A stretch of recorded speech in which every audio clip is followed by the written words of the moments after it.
Hello students, welcome to WB exam guide. Primary TET 2024 তোমরা প্রত্যেকে জানো যে প্রাইমারি টেট প্রতি বছরই হবে। কিছুদিন আগে পরীক্ষার পরে কিন্তু গৌতম পাল বাবু কিন্তু বলেছেন যে আবার 2024 সালে ডিসেম্বর মাসে কিন্তু পরীক্ষা হবে। তো তোমরা কিন্তু পরীক্ষার কোশ্চেন দেখেছো লেভেল কীরকম, অনেক টাফ লেভেলের প্রশ্ন আসছে। তো সেই জন্য কিন্তু আমরা প্রতিনিয়ত ক্লাস তোমাদেরকে দেব। আর এছাড়াও কিন্তু আমাদের নতুন ব্যাচ স্টার্ট হচ্ছে, সেটাও তোমাদেরকে আমি বলে দেবো। তো আজকে যেটা আমি তোমাদেরকে পড়াবো সেটা হচ্ছে লেভেল অফ টিচিং। এই টপিক থেকে কিন্তু এবার কিন্তু তোমাদের প্রশ্ন এসেছিল, ঠিক আছে? এই টপিক থেকে কিন্তু তোমাদের এবার প্রশ্ন এসেছিল level of teaching. Very important একটা টপিকটা আমরা এত সুন্দর করে শিখবো আর এত সুন্দর করে জানবো যে পরীক্ষায় এর বাইরে প্রশ্নই আসবে না। এত ডিপ লেভেলে তোমাদেরকে পড়াবো, তোমরা বুঝবে। জাস্ট ক্লাসটা মন দিয়ে করো, তাহলে কিন্তু বুঝতে পারবে। দেখো, এই প্রশ্নটা তোমাদের পরীক্ষা এসেছিলো এবার, ঠিক আছে? 2023 সালে এই প্রশ্নটা এসেছিলো যে স্মৃতির স্তর, বোধগম্যতার স্তর আর প্রতিফলন স্তর, যেটাকে ইংরেজিতে বলছে কি মেমোরি লেভেল, ওকে? তারপর হচ্ছে কি আন্ডারস্ট্যান্ডিং লেভেল, আর এটা হচ্ছে কি রিফ্লেক্ট লেভেল, ওকে? আর এখানে আত্মশিক্ষণের মূল্যায়ন, তথ্যের পুনরুদ্রেক এবং পুনরুৎপাদন, তারপরে কার্যকারণ সম্পর্কের প্রতিস্থাপন। এই প্রশ্নটা পরীক্ষায় তোমাদের এবার এসেছিলো। খুবই সহজ প্রশ্ন, এটার ওপর আমি ক্লাসও দিয়েছিলাম, অনেকে পারোনিখো। তবু আমি আজকের ক্লাসের পরে এই টপিক থেকে যাই প্রশ্ন আসুক না কেন তোমরা কিন্তু ইজিলি করতে পারবে, ওকে? এটার আনসার আমি লাস্টে বলে দেবো, তোমরা এই অ্যান্সারটা করতে পারবে। ক্লাসটা করো মন দিয়ে। আর আরেকটা কথা বলি, তোমরা প্রত্যেক খাতা পেন নিয়ে বসো। আমার ক্লাস করতে বসলেই খাতা পেন নিয়ে বসবে। আমি যে কথাগুলো বলবো সেগুলো খাতায় নোট করবে, ইম্পর্টেন্ট কথাগুলো। কারণ সব কিছু পিডিএফে লেখা সম্ভব নয়, তাই নোটস বানাতে শিখো খাতায়। ওই শেয়ার পিডিএফ দেবো, পিডিএফ প্রিন্ট আউট করে নিব, ওইরকম করো রাখো। আমি তো নোটস তোমাদেরকে দিয়ে দেবো, তোমরা প্রিন্ট আউট করতে পারবে, কিন্তু আমি বলবো তোমরা রেগুলার ক্লাসের নোটস খাতায় নিজে বানাও। এতে তোমাদের পড়তে সুবিধা হবে অনেক। একটু কষ্ট করলে নিজেদেরই ভালো হবে, ঠিক আছে? চলো, তার আগে তোমাদেরকে আরেকটা কথা আমি বলে দিই। আমাদের 2024 সালে অর্থাৎ 1 জানুয়ারি থেকে ব্যাচ স্টার্ট হয়ে যাচ্ছে। তো তোমরা কিন্তু যারা অ্যাডমিশন নিতে চাইছো এখানে যে নাম্বারটা আমি বলছি 9647300217, 9647300217, এই নাম্বারে আমাকে হোয়াটসঅ্যাপ করো। এখানে তোমাদের প্রত্যেকটা রাজ্যের প্রিভিয়াস ইয়ারের কোশ্চিন অ্যানালাইসিস করা হবে। প্রতিদিন থাকবে তোমাদের মক টেস্ট, থাকবে তোমাদের ডেলি রেকর্ড ক্লাস এবং লাইভ ক্লাস, এবং থাকছে তোমাদের মক টেস্ট, যা তোমাদের প্রিপারেশনকে প্রথম থেকে শেষ পর্যন্ত করা হবে। তোমাদের কোর্স থাকছে জানুয়ারি থেকে ডিসেম্বর পর্যন্ত, অর্থাৎ পুরো 1 বছরের কোর্স, অর্থাৎ পুরো 365 দিনের কোর্স থাকছে। মান্থলি ফিস থাকছে মাত্র 85 টাকা, মাত্র 85 টাকা করে টোটাল তোমাদের পড়ছে 1 বছরে 1000 টাকা, যেটা তোমাদেরকে পেমেন্ট করতে হবে 4 মাসে, অর্থাৎ 250 টাকা করে 4 মাসে পেমেন্ট করতে হবে, ওকে?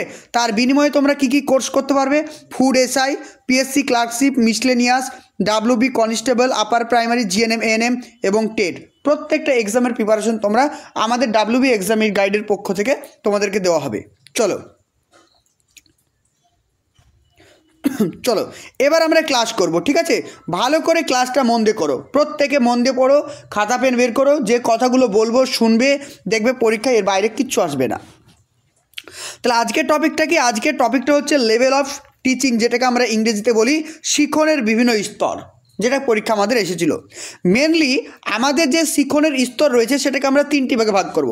একটা হচ্ছে কি মেমোরি লেভেল, একটা হচ্ছে কি আন্ডারস্ট্যান্ডিং লেভেল, আর একটা হচ্ছে কি রিফ্লেক্ট লেভেল, যেটা বাংলাতেও আমি লিখে দিয়েছি। দেখো বাংলাতে কি বলা হয়েছে, বাংলাতে বলা হয়েছে স্মৃতি স্তর, এটাকে বলছে বোধমূলক স্তর, আর এটা হচ্ছে চিন্তন স্তর আছে।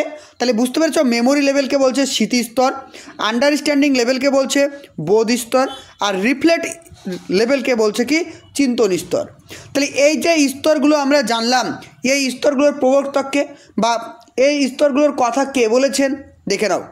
এখানে একটা নাম মনে রাখবে, মনোবিজ্ঞানী হারবার্ট, জন হারবার্ট। তাহলে মেমোরি লেভেলের কথা কে বলেছেন? জন হারবার্ট বলেছেন।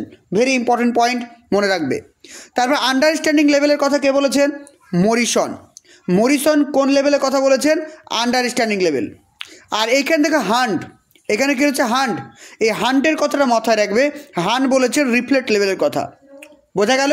তাহলে টিচিং অফ লেভেলের আমরা 3টে লেভেল পেলাম। একটাকে বলছে মেমোরি লেভেল, 2 নম্বর হচ্ছে আন্ডারস্ট্যান্ডিং লেভেল, আর 3 নম্বর হচ্ছে রিফ্লেক্ট লেভেল। আমি বারবার বলবো পরীক্ষাতে ইংলিশ টার্মটা মনে রাখার চেষ্টা করো, তাহলে কিন্তু বুঝতে সুবিধা হবে, আনসার করতে অনেক ইজি হবে।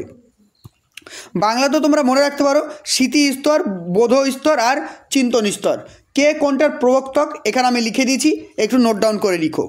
এখন লাইভ ক্লাসটা তোমরা শোনো, তারপরে ক্লাসটা আবার তোমরা রেকর্ড দেখবে, রেকর্ড দেখে পজ করবে আর লিখবে, ঠিক আছে? এখন পজ করে রাখো, এখন করো ক্লাসটা মন দিয়ে, তার পরবর্তী টাইমে আবার দেখবে, আবার লিখবে। দেখো, তাহলে যদি পরীক্ষায় প্রশ্ন আসে লেভেল অফ টিচিং, তাহলে লেভেল অফ টিচিং যদি আমাদেরকে পরপর সাজাতে দেয় পরীক্ষায়, তাহলে প্রথম যেটা নিচের স্তর, আমাদের নিচের স্তর সেটা হচ্ছে কি মেমোরি লেভেল, তাহলে 2 নাম্বার যেটা রয়েছে সেটা আন্ডারস্ট্যান্ডিং লেভেল, আর 3 নাম্বারটা হচ্ছে কি রিফ্লেক্ট লেভেল।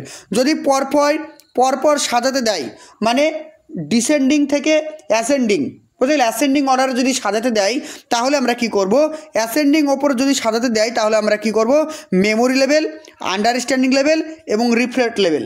বোঝা গেল? সব থেকে নিচে কোনটা অবস্থান করছে, মেমোরি লেভেল, আর রিফ্লেক্ট লেভেলটা হচ্ছে সবার ওপরে। আমাদের শিখনের সব থেকে ভিত্তি বা আমাদের শিখনের সব থেকে লোয়েস্ট লেভেল কোনটা, সেটা হচ্ছে কি মেমোরি লেভেল, আর সব থেকে ওপরে যেটা রয়েছে সেটা হবে কি আমাদের রিফ্লেক্ট লেভেল। বোঝা গেল জিনিসটা ক্লিয়ার? আর মিডিল পজিশন যেটা রয়েছে সেটা হচ্ছে আন্ডারস্ট্যান্ডিং লেভেল। ক্লিয়ার সবার? চলো দেখো, এবার যেটা আমরা জানবো সেটা হচ্ছে কি মেমোরি লেভেল অফ টিচিং, যেটা হচ্ছে জন হারবার্ট হচ্ছে কি মডেল দিয়েছেন। তাহলে মেমোরি অফ লেভেল টিচিং, ভালো করে দেখো, memory level of teaching, the father of memory level of teaching, যদি পরীক্ষায় প্রশ্ন আসে তাহলে আনসার কী হবে, জন হারবার্ট। মনে থাকবে?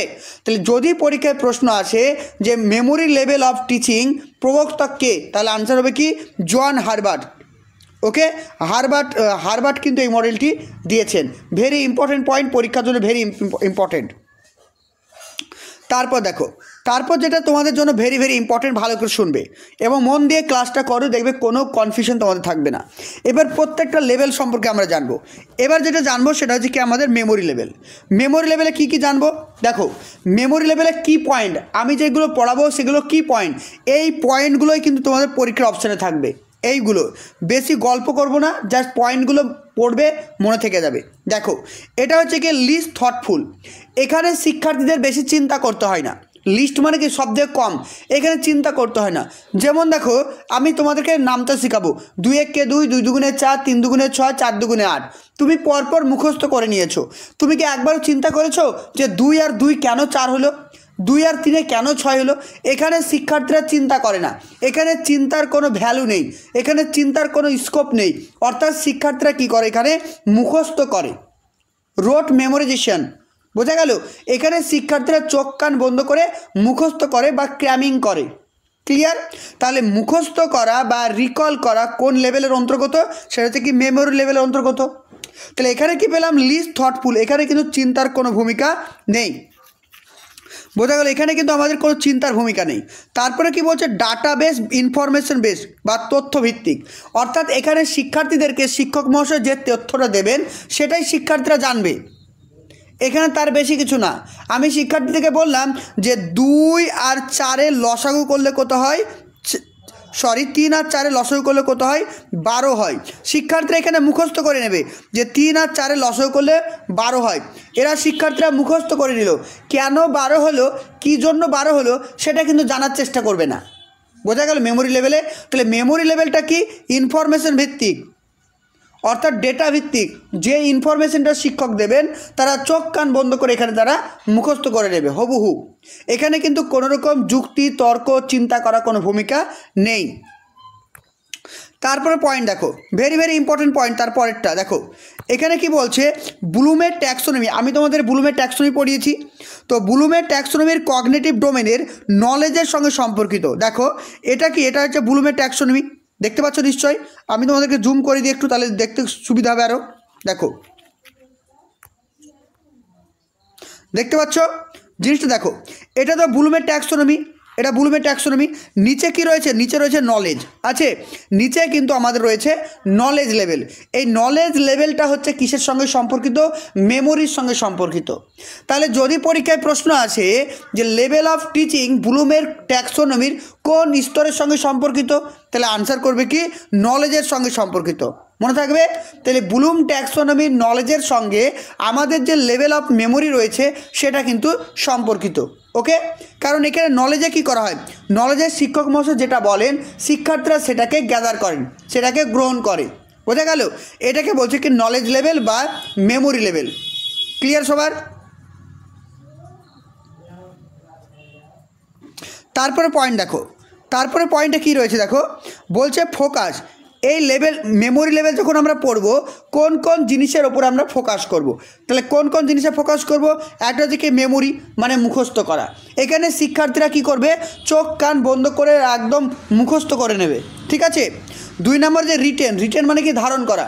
ধরো আজকে আমি যে ক্লাসটা করাচ্ছি এই পিডিএফটা তোমাদেরকে দেবো ক্লাসের পরে, তোমরা পিডিএফটা পড়ে কি করবে? মুখস্থ করবে।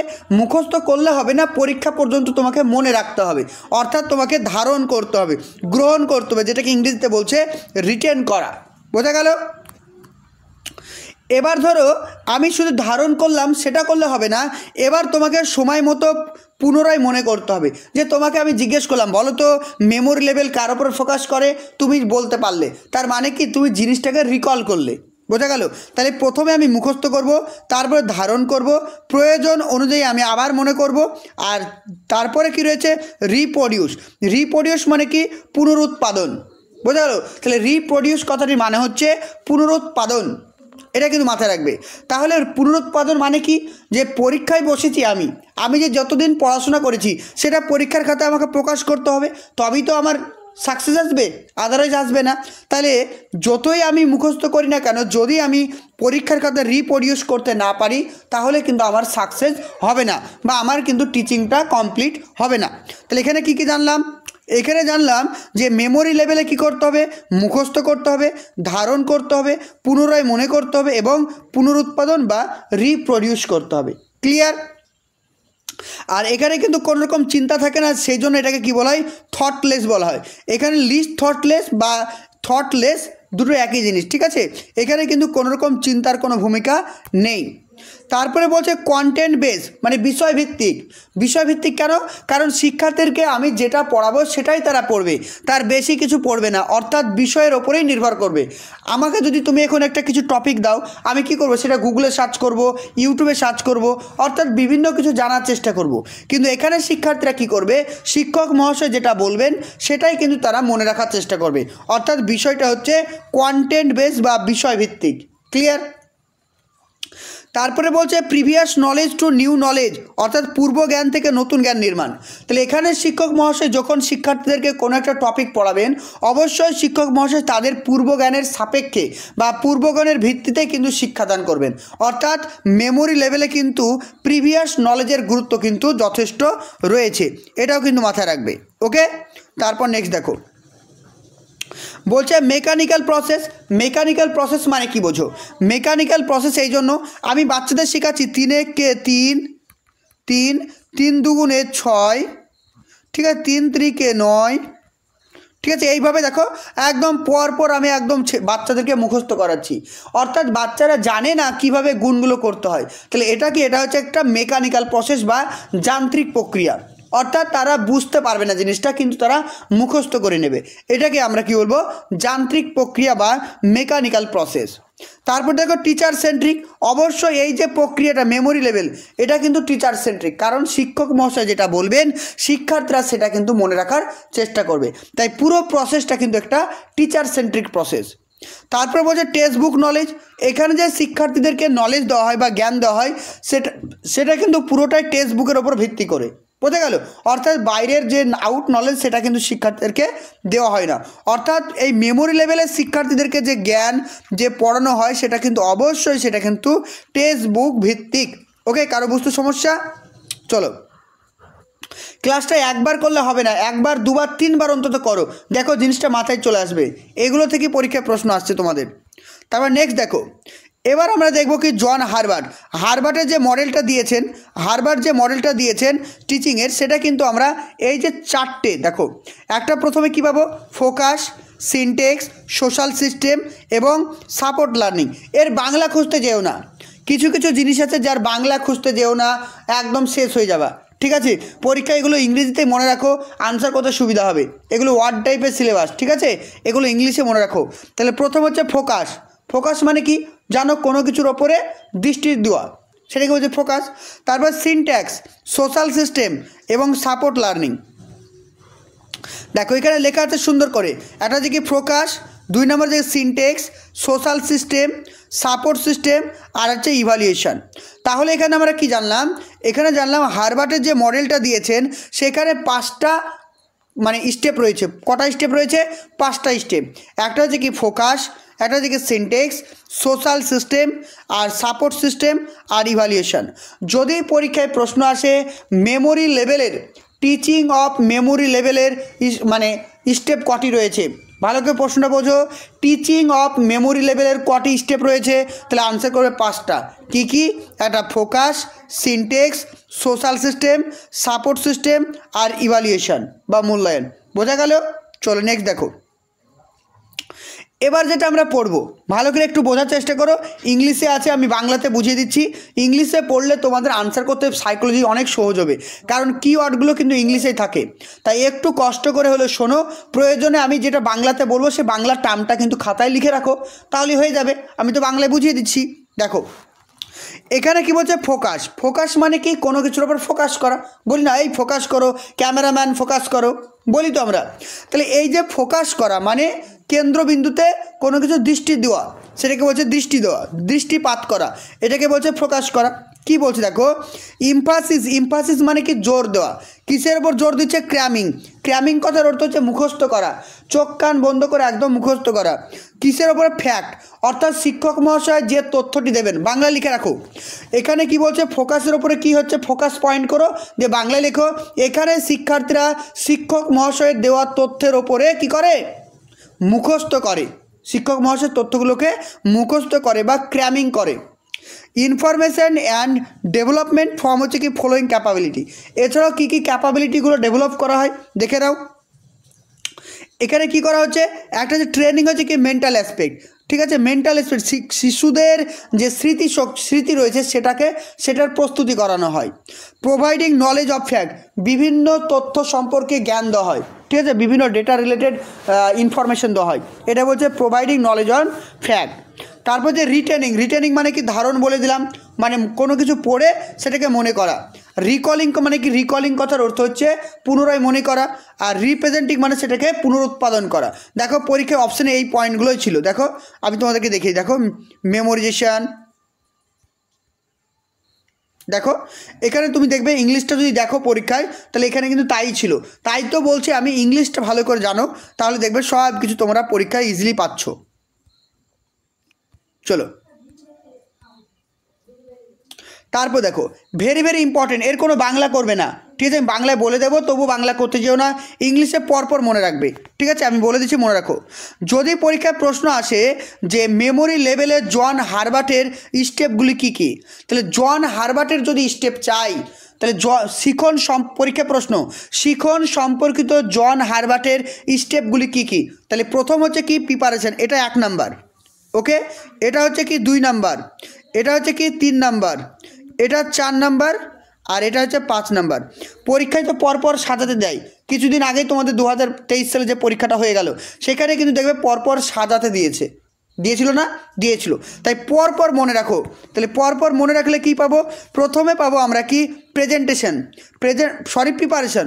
ভালো করে বোঝো তো, আমি ধরো শ্রেণীকক্ষে শিক্ষার্থীদেরকে পড়াতে যাব, তো পড়াতে যাওয়ার আগে কী করতে হবে? আমাকে প্রস্তুতি নিতে হবে, মানে এটাকে আমরা কি বলবো? প্রস্তুতির স্তর। লিখে রাখতে পারো বাংলাতে, প্রেজেন্টেশন স্তরকে আমরা বাংলাতে কি বলবো? প্রস্তুতির স্তর, ওকে, তাহলে প্রস্তুতির স্তর বলবো, ক্লিয়ার। তারপর থেকে প্রেজেন্টেশন মানে কি? উপস্থাপন করা। আমি ধরো বাড়িতে প্রস্তুতি নিয়ে গেলাম, সেই প্রস্তুতিটা নেওয়ার পরে আমি শ্রেণীকক্ষে প্রবেশ করে আমার মূল বিষয়বস্তুটাকে কি করব? উপস্থাপন করব। লিখে রাখো, উপস্থাপন। ওকে, উপস্থাপন। তারপর যে কি কম্প্যারিজন, কম্প্যারিজন মানে কি তুলনা করা। এখানে শিক্ষার্থীদের যে পূর্বজ্ঞান রয়েছে এবং বর্তমান জ্ঞান রয়েছে তার মধ্যে শিক্ষক মহাশয় একটা তুলনা করবেন, যে শিক্ষার্থীরা কতটা জানে বা কতটা জানে না তার মধ্যে একটা তুলনা করবে। সে তুলনার পরিপ্রেক্ষিতে শিক্ষক মহাশয় তাদেরকে তাদের উপযুক্ত শিক্ষাটা প্রোভাইড করবে। অর্থাৎ প্রথমে পেলাম কি প্রিপারেশন, তারপরে পেলাম কি প্রেজেন্টেশন, তারপরে পেলাম আমরা কম্প্রিহেনশন, তারপরে কী পাবো জেনারেলাইজেশন। জেনারেলাইজেশন মানে কি সামান্যীকরণ অর্থাৎ সাধারণীকরণ, অর্থাৎ শিক্ষার্থীদেরকে যে জিনিসটা আমি শিক্ষা দিলাম, ধরো শিক্ষার্থীরা আগে থেকে জানে, ভালো করে বোঝো, শিক্ষার্থীরা ভালো করে জানে যে 2 গণিত 2 গণিত 2 ইজিক্যাল টু হয় কত 4 হয়, শিক্ষার্থীরা জানে, এটা শিক্ষার্থীর পূর্বজ্ঞান। আমি তারপরে শিক্ষার্থীদেরকে বললাম যে 2 আর 2 শুধু 4 হয় না, 2 আর 2 যোগ করলেও 4 হয়। তাহলে শিক্ষার্থীরা এবার জেনারেলাইজেশন করলো, সামান্যীকরণ করলো, যে তাদের পূর্বজ্ঞান ছিল 2 গণিত 2 4, তারা মনে মনে বললো যে স্যার তো বললো 2 আর 2 4, হ্যাঁ তাহলে 2 গণিত 2ও 4 হয় আর 2 গণিত 2 যোগ 2ও 4 হয়। তাহলে শিক্ষার্থীরা কী করলো, একটা সামান্যীকরণ করতে পারলো, তাদের শিক্ষণীয় বিষয়টিকে একটি সামান্যীকরণ করতে পারলো, অর্থাৎ কমন নিতে পারলো। বোঝা গেল? তারপরে কী রয়েছে অ্যাপ্লিকেশন। অ্যাপ্লিকেশন মানে কি, ওই যে পুনরুৎপাদন, যে জিনিসটা আমি পড়েছি জেনেছি মনে রেখেছি সেটাকে প্রয়োজন মতো আমাকে কাজে লাগাতে হবে, অর্থাৎ পুনরায় আমাকে সেটাকে মানে মনে করতে হবে। বোঝা গেল?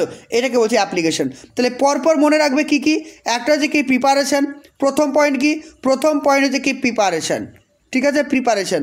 দ্বিতীয় পয়েন্ট কি প্রেজেন্টেশন, ঠিক আছে। তৃতীয় পয়েন্ট কি কম্প্রিহেনশন, চতুর্থ পয়েন্ট কি জেনারেলাইজেশন, আর পঞ্চমটা কি অ্যাপ্লিকেশন। ওকে, তাহলে 5টা পয়েন্ট আমি তোমাদেরকে বলে দিলাম, 5টা পয়েন্ট পরপর মনে রাখবে।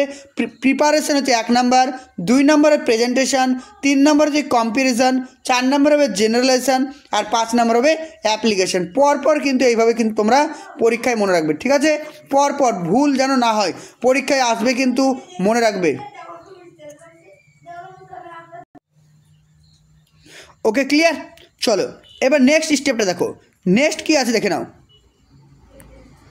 দেখো প্রিপারেশনটা বোঝো, এগুলো আমি তোমাদেরকে এখন পড়াচ্ছি না, ঠিক আছে? এগুলো যখন আমি তোমাদেরকে এগুলো পেড ব্যাচে পড়াবো, ঠিক আছে? পেড ব্যাচে পড়াবো, কারণ ডিটেলসে জানতে হবে, কারণ তোমরা দেখতে পাচ্ছ যে তোমাদের প্রশ্ন লেভেল কতটা টাফ হচ্ছে, বুঝতে পেরেছো? প্রশ্নের লেভেল কতটা টাফ হচ্ছে, সেই জন্য আমি বলছি পুরো জিনিসটা একদম এ থেকে জেড পর্যন্ত তোমাদেরকে শেখাবো, এ থেকে জেড পর্যন্ত। সেই জন্যই তোমরা কিন্তু 1 জানুয়ারি থেকে অ্যাডমিশন নিয়ে নাও, কারণ 1 জানুয়ারি থেকে আমাদের ক্লাস স্টার্ট হচ্ছে, 1 বছর অর্থাৎ 365 দিন তোমরা ক্লাস করতে পারবে, যার কারণে কিন্তু তোমাদের যেই প্রশ্ন আসুক না কেন সবই তোমরা আনসার করতে পারবে, সেই লেভেলেই তোমাদেরকে এবার পড়াবো। তো তোমরা দেরি করো না, প্রত্যেকে অ্যাডমিশন নিয়ে নাও। আর দেখো সোশ্যাল সিস্টেমে কী রয়েছে, টিচার স্টুডেন্ট এবং কারিকুলামের একটা সম্পর্ক রয়েছে, এগুলো ডিটেলস পড়তে হবে তোমাদের, ঠিক আছে? ডিটেলস পড়তে হবে। চলো দেখো এখানে সাপোর্টিং সিস্টেমে কী রয়েছে, সাপোর্টিং সিস্টেম বলতে বোঝাচ্ছে কি, দেখো যে শিক্ষক মহাশয় শ্রেণীকক্ষে যখন শিক্ষার্থীদেরকে কোনো একটা বিষয় পড়াবেন তখন তিনি কি করবেন, বিভিন্ন ধরনের অডিও ভিজুয়াল এডস ব্যবহার করবেন, চার্ট পোস্টার, বিভিন্ন LTM এগুলো ব্যবহার করবেন। এই সমস্ত জিনিসগুলোকে কি বলছে, সাপোর্টিভ সিস্টেম। বোঝা গেল? দেখো লেখা আছে চার্ট, ওয়ার্কিং মডেল, নন ওয়ার্কিং মডেল, গ্রাফ পেপার, তারপর হচ্ছে রোটিং কার্ডস, এগুলো সবই কিন্তু সাপোর্টিং মডেলের মধ্যে বা সাপোর্টিং সিস্টেমের মধ্যে পড়ছে। ক্লিয়ার? তারপরে চলে আসি আমরা আন্ডারস্ট্যান্ডিং লেভেল। এতক্ষণ আমরা কিন্তু মেমোরি লেভেল পড়লাম, এবার আমরা যেটা পড়বো সেটা হচ্ছে আন্ডারস্ট্যান্ডিং লেভেল। আন্ডারস্ট্যান্ডিং লেভেলটা কে দিয়েছেন, মরিসন দিয়েছেন। বোঝা গেল?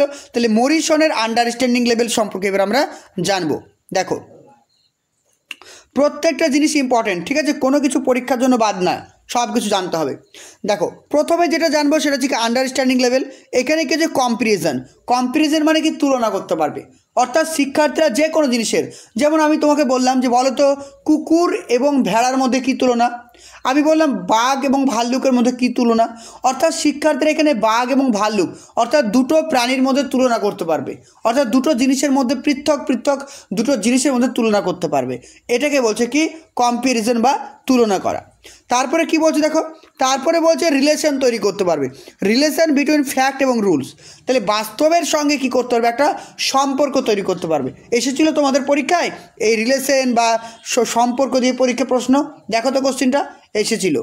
তাহলে বুঝতে পেরেছো, রিজনিং মানে কি মূর্ত চিন্তা করতে পারবে। এখানে শিক্ষার্থীরা মূর্ত যে কোনো জিনিস নিয়ে চিন্তা করতে পারবে। তারপরে কল্পনা করতে পারবে, যে কোনো জিনিস নিয়ে শিক্ষার্থীরা কল্পনা করতে পারবে, ভাবতে পারবে।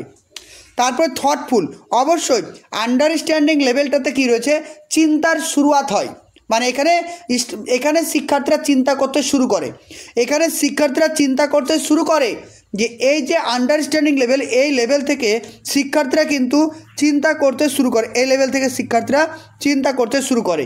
ক্লিয়ার? তারপর দেখো ব্লুম ট্যাক্সোনমির কম্পারিজনে কি রয়েছে, ব্লুম ট্যাক্সোনমির যে কম্প্রিহেনশন এবং অ্যাপ্লিকেশন ডোমেন রয়েছে, ভালো করে দেখো। ব্লুমের যে ট্যাক্সোনমি রয়েছে সেখানে দুটো রয়েছে, স্তর রয়েছে, একটা কম্প্রিহেনশন আর একটা রয়েছে কি অ্যাপ্লিকেশন। তোমাদেরকে ছবিটা দেখিয়ে দিই, তাহলে বুঝতে পারবে। দেখো, দেখতে পাচ্ছ নিশ্চয়, এই যে নলেজটা ছিল, এই নলেজটা কার সঙ্গে ছিল, মেমোরি লেভেল। মেমোরি লেভেলের ওপরে কে আছে, একটা কম্প্রিহেনশন আছে। দেখো এখানে কি রয়েছে, কম্প্রিহেনশন আছে, এখানে তাহলে কম্প্রিহেনশন আছে, দেখতে পাচ্ছ কম্প্রিহেনশন রয়েছে। তারপরে কি রয়েছে, অ্যাপ্লিকেশন। তাহলে এই কম্প্রিহেনশন এবং অ্যাপ্লিকেশন কার সঙ্গে যুক্ত, অবশ্যই তোমরা আনসার করবে আন্ডারস্ট্যান্ডিং লেভেল, মনে থাকবে। তাহলে আন্ডারস্ট্যান্ডিং লেভেলের সঙ্গে যুক্ত। ওকে, তাহলে ব্লুমের ট্যাক্সোনমি এবং এই মরিসনের যে আন্ডারস্ট্যান্ডিং লেভেল তার সঙ্গে কিন্তু কানেক্ট আছে। কোনটা, সেটা অ্যাপ্লিকেশন এবং হচ্ছে কম্প্রিহেনশন। ওকে, ক্লিয়ার হচ্ছে সবার? চলো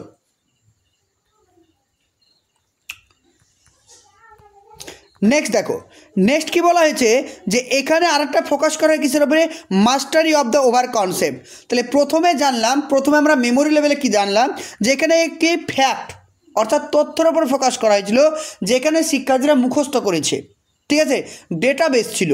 কিন্তু এখানে কি ছিল, এখানে কনসেপ্ট বেস, অর্থাৎ আন্ডারস্ট্যান্ডিং লেভেলটা কি কনসেপ্ট। যেমন আমি তোমাদের কনসেপ্ট ক্লিয়ার করছি, এই যে লেভেলটা, এই লেভেলটাকে কী বলবো আমরা, আন্ডারস্ট্যান্ডিং লেভেল। অর্থাৎ এখানে কনসেপ্টের ওপরে গুরুত্ব দেয়, মাস্টারি করা হয়, বোঝা গেল? তাহলে এখানে আমরা কি পড়লাম, আন্ডারস্ট্যান্ডিং লেভেলটা একটু পড়ে নিবে। ওকে, ক্লিয়ার হচ্ছে সবার?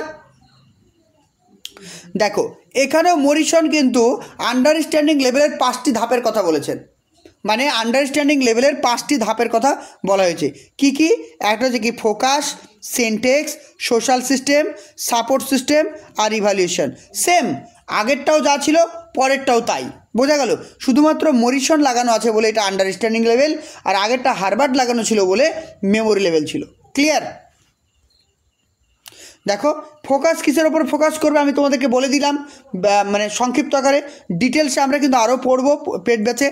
দেখো এখানে যেটা ইম্পর্টেন্ট, তোমাদের যেটা পরীক্ষার জন্য ইম্পর্টেন্ট, সেটা হচ্ছে মরিসন কিন্তু শিখনের সিনটেক্সের বা শিখনের গঠনের 5টি ধাপের কথা বলেছেন। কটি?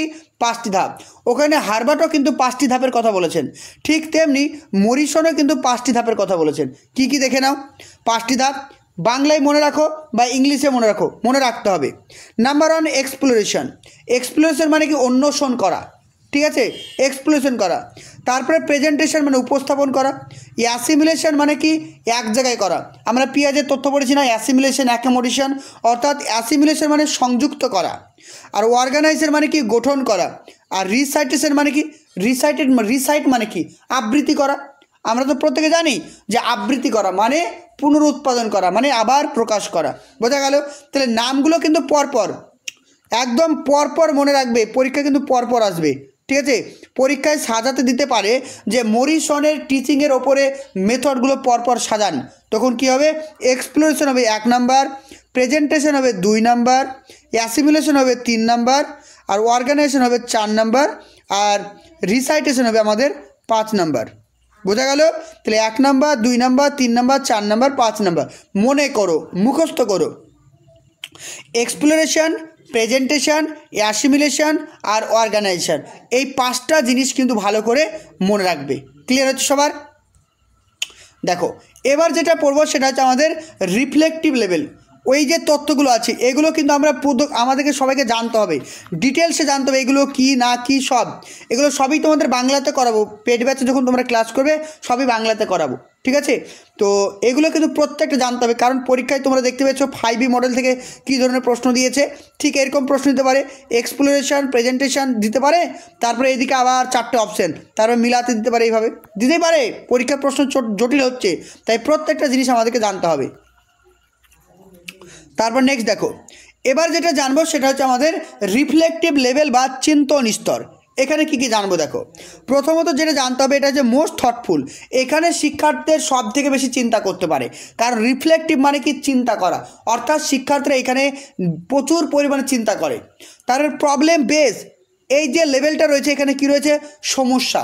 একজন শিক্ষক মহাশয় শিক্ষার্থীদের সামনে কি করবে, বিভিন্ন সমস্যাকে তুলে ধরবে এবং শিক্ষার্থীরা কি করবে, সেই সমস্যার সমাধান করবে। তাহলে problem solving, problem base, problem arising কোন স্তর রয়েছে, অবশ্যই রিফ্লেকটিভ স্তর রয়েছে।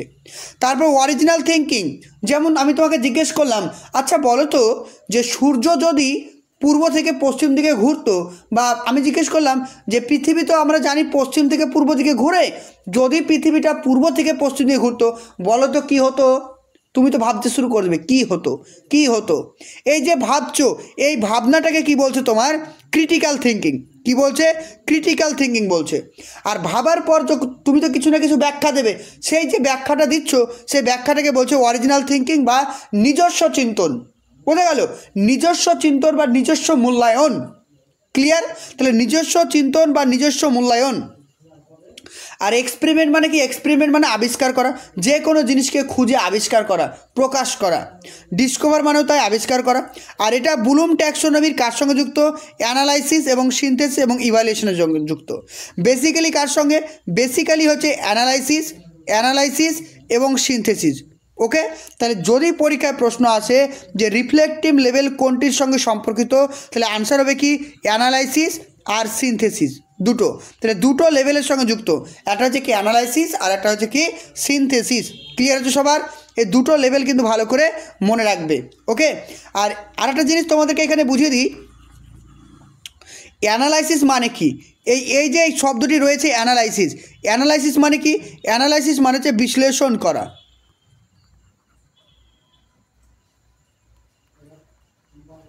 ওকে, বিশ্লেষণ করা। বিশ্লেষণ মানে কি, যে কোনো একটা বড় জিনিসকে ছোট ছোট টুকরোতে ভাঙা। তাহলে বিশ্লেষণ মানে হচ্ছে যে কোনো একটা বড় জিনিসকে ছোট ছোট টুকরো করে ভাঙা। আর এই যে সিনথেসিস মানে কি, সিনথেসিস মানে তৈরি করা। আমরা বলি না ফটোসিনথেসিস, সিনথেসিস মানে খাবার তৈরি করা, ফটোসিনথেসিস মানে সালোক সংশ্লেষ প্রক্রিয়া খাবার তৈরি করা। ঠিক এইভাবে মনে রাখো, সিনথেসিস কথার মানে হচ্ছে কি তৈরি করা, অর্থাৎ ছোট ছোট। বোঝা গেল? এই যে ছোট ছোট জিনিসগুলোকে কী করা, একটা একত্রিত করে কোনো একটা জিনিস তৈরি করা, এটাকে বলছে সিনথেসিস। ক্লিয়ার সবার? তাহলে এই যে পয়েন্টগুলো বললাম, এই পয়েন্টগুলো ভালো করে মনে রাখতে হবে তোমাদের। চলো নেক্সট দেখো প্রশ্নের আনসার করো।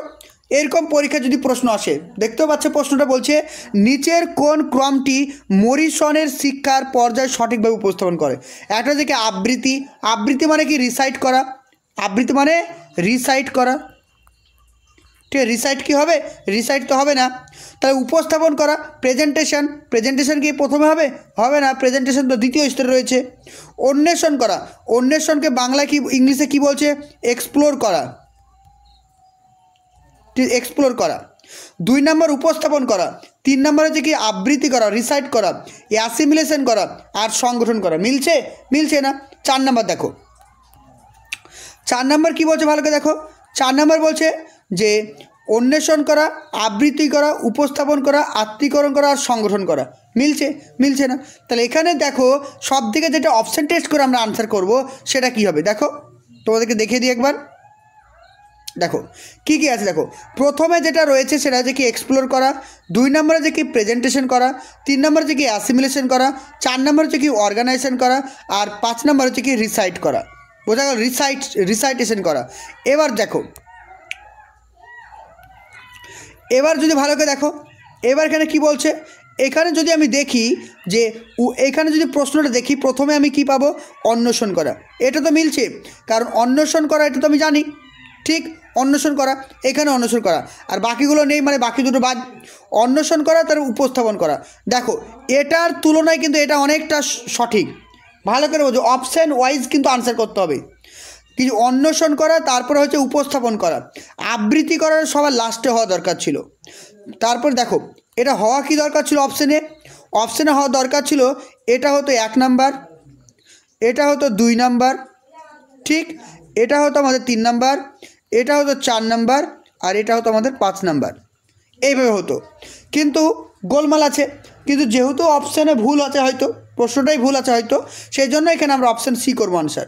কিন্তু হবে কি অ্যাকচুয়ালি, অন্বেষণ করা, 2 নাম্বার হচ্ছে উপস্থাপন করা, 3 নাম্বার আত্মীকরণ করা, 4 নাম্বার সংগঠন করা, 5 নাম্বার আবৃত্তি করা। বোঝা গেল? এটা হচ্ছে ক্রোনোলজিক্যাল অর্ডারে আমরা সাজাবো। দেখো অ্যাসিমিলেশন মানে এক্সপ্লেশন মানে কি অন্বেষণ করা, প্রেজেন্টেশন মানে উপস্থাপন করা, অ্যাসিমিলেশন মানে আত্মীকরণ করা, অর্গানাইজেশন মানে সংগঠন করা, আর রিসাইটেশন মানে আবৃত্তি করা। বোঝা গেল? তাহলে পরপর কিন্তু মনে রাখবে, পরীক্ষার জন্য ইম্পর্টেন্ট। চলো নেক্সট কোশ্চেন দেখো, নিচের কোনটি শিক্ষার স্তর? প্রাথমিক স্তর, মাধ্যমিক স্তর, উচ্চ স্তর, রাজ্য স্তর, জাতীয় স্তর, আন্তর্জাতিক স্তর, মেমোরি লেভেল, আন্ডারস্ট্যান্ডিং লেভেল, আর রিফ্লেক্টিভ লেভেল, শিক্ষক স্তর, ছাত্র স্তর, অভিভাবক স্তর। কী হবে অ্যান্সার? তাহলে শিক্ষার স্তর কোনটি? Option number C, memory level, understanding level, আর রিফ্লেক্টিভ লেভেল। বোঝা গেল পরীক্ষার প্রশ্ন? চলো লাস্ট কোশ্চেন দেখো, লাস্ট কোশ্চেনে বলা হয়েছে নিচের কোনটি মেলাও, এরকমই তো প্রশ্ন এসেছিল তোমাদের পরীক্ষায়, তাই না? এবার পেড ব্যাচে কিন্তু এই লেভেলের কোশ্চেন প্র্যাকটিস করাবো, যেগুলো এতটা টাফ কোশ্চেন থাকবে যা পরীক্ষাতে তোমরা দেখলে আনসার করতে পারবে। ঠিক আছে, চলো এরকমই পরীক্ষার প্রশ্ন ছিল। বলছি দেখো মেমোরি লেভেল, এই যে মেমোরি লেভেলটা রয়েছে কার সঙ্গে যুক্ত দেখো, তাহলে মেমোরি লেভেল কি? সমালোচনামূলক চিন্তা মানে ক্রিটিক্যাল থিঙ্কিং, ক্রিটিক্যাল থিঙ্কিং, সমালোচনা মানে কি? Critical thinking. ব্যক্তিগত স্বার্থ মনোভাব রক্ষা করে, ঘটনাগুলি স্মরণ করা বা দেখো স্মরণ করা মানে রিকল করা, তাহলে নিশ্চয় মেমোরির সঙ্গে হবে, মানে এ হবে 3, তাহলে এ আছে এখানে 1 কেটে দাও, এ হবে 3, এটা কেটে দাও, অপশান 2 ও 3 আনসার হতে পারে। 2 নম্বর দেখো, 2 নম্বর বোঝার স্তর মানে আন্ডারস্ট্যান্ডিং লেভেল। আমি কি বলেছি? আন্ডারস্ট্যান্ডিং লেভেলে কি হবে, যে সম্পর্ক তৈরি করতে পারবে, রিলেশন তৈরি করতে পারবে। দেখো আছে সম্পর্ক, কিওয়ার্ডগুলো মনে রাখো। তাহলে বোঝার স্তরের সঙ্গে 4 নাম্বার, তাহলে বি হবে 4, তাহলে এখানে কেটে গেল, তাহলে অপশান নাম্বার 3 হচ্ছে আমাদের কারেক্ট আনসার। এ হচ্ছে 3, বি হচ্ছে 4, আর সি হচ্ছে 1। সি কেন 1 হলো দেখো, সি আমাদের কেন 1 হলো? সি আমাদের এই জন্য 1 হলো কারণ এটা রিফ্লেক্টিভ লেভেল, আর রিফ্লেক্টিভ লেভেলে কী আছে? সমালোচনামূলক চিন্তা মানে ক্রিটিক্যাল থিঙ্কিং, তাই তো? ক্রিটিক্যাল থিঙ্কিং ক্লিয়ার হচ্ছে সবার? চলো এবার যেটা তোমাদের পরীক্ষার প্রশ্ন এসেছিলো, এবার তোমরা নিজেরা পারবে। দেখো ঠিক আছে, এবার দেখো দেখো এই প্রশ্নটা দেখো, এবার বোঝে স্মৃতির স্তর, যদি স্মৃতির স্তর আছে মানে কী হবে? দেখো মুখস্থ করা, পুনরুৎপাদন করা, এটা হবে, তাই তো? বোধগম্যতার স্তর মানে কি? কার্যকরণ সম্পর্ক তৈরি করা। এসছে পরীক্ষা হুবহু কমন পাবে, ক্লাসগুলো যদি মন দিয়ে করো পরীক্ষায় কোনো কোশ্চিন বাদ যাবে না। প্রতিফলন স্তর মানে কি? বলেছিলাম কি ওন, সেলফ মানে কি? আত্ম মানে কি? ওন, OWN, ওন, তোমাদেরকে কি ওয়ার্ড দিয়েছি মানে সেলফ, শিখন মূল্যায়ন, অর্থাৎ যখন কোনো শিক্ষার্থীরা নিজেকে মূল্যায়ন করতে পারবে, সেলফ ইভ্যালুয়েশন করতে পারবে, সেটাকে হবে রিফ্লেক্টিভ লেভেল। ক্লিয়ার? তাহলে এখানে হবে আমাদের স্মৃতির স্তর হবে কত নম্বরে? 2 নম্বরে, এ হবে 2 নম্বর, বি হবে আমাদের কত নম্বরে? বি হবে আমাদের 3 নম্বরে, আর সি হবে আমাদের 1 নম্বরে। Option A correct. বোঝা গেল প্রশ্ন? তাহলে এই ছিল আমাদের টোটাল আজকের ক্লাস। ওকে, তো তোমাদেরকে আরেকবার আমি বলে দিই লাস্ট মুহূর্তে, তো আমাদের কিন্তু নতুন ব্যাচ স্টার্ট হয়ে যাচ্ছে, 1 জানুয়ারি থেকে ব্যাচ স্টার্ট। তো তোমরা অ্যাডমিশন নিতে চাইলে এখানে যে নাম্বারটা দেখতে পাচ্ছ 9647 ওকে, নাম্বারটা বলে দিচ্ছি, লিখে রাখো 9647217217। তো এই নাম্বারে তোমরা কন্ট্যাক্ট করবে। এখানে তোমাদের ফিজ রয়েছে টোটাল 1000 টাকা, টোটাল 1 বছরে মানে 365 দিনের টোটাল ফিজ রয়েছে 1000 টাকা, যেটা কিন্তু তোমরা 4 বারে পেমেন্ট করতে পারবে 250 করে। বাকি 8 মাস তখন তোমরা ফ্রিতে ক্লাস করবে। রেগুলার তোমাদের ক্লাস হবে, ক্লাসটা হবে তোমাদের টিচমেন্ট অ্যাপ, ঠিক আছে? টিচমেন্ট অ্যাপে তোমাদের ক্লাস হবে, রেগুলার লাইভ ক্লাস, সঙ্গে থাকছে রেকর্ড ক্লাস, সঙ্গে থাকবে তোমাদের রেগুলার মক টেস্ট। তো তোমরা যারা প্রাইমারি এবং আপার প্রাইমারি, তোমরা যদি একটা কোর্সে ভর্তি হও তাহলে প্রাইমারি এবং আপার প্রাইমারি দুটো ক্লাসই করতে পারবে। আর যারা কম্বাইন্ডে অ্যাডমিশন নিতে চাইছো তারা food SI, PSC clerkship, miscellaneous, GNM, ANM সমস্ত পরীক্ষার প্রস্তুতি নিতে পারবে শুধুমাত্র একটা কোর্স পেমেন্ট করে। শুধুমাত্র 250 টাকা করে পেমেন্ট করতে হবে, অর্থাৎ 4 মাস পেমেন্ট করতে হবে, মোট 1000 টাকা। 1 বছর জানুয়ারি টু ডিসেম্বর ক্লাস করতে পারবে। ওকে, থ্যাংক ইউ।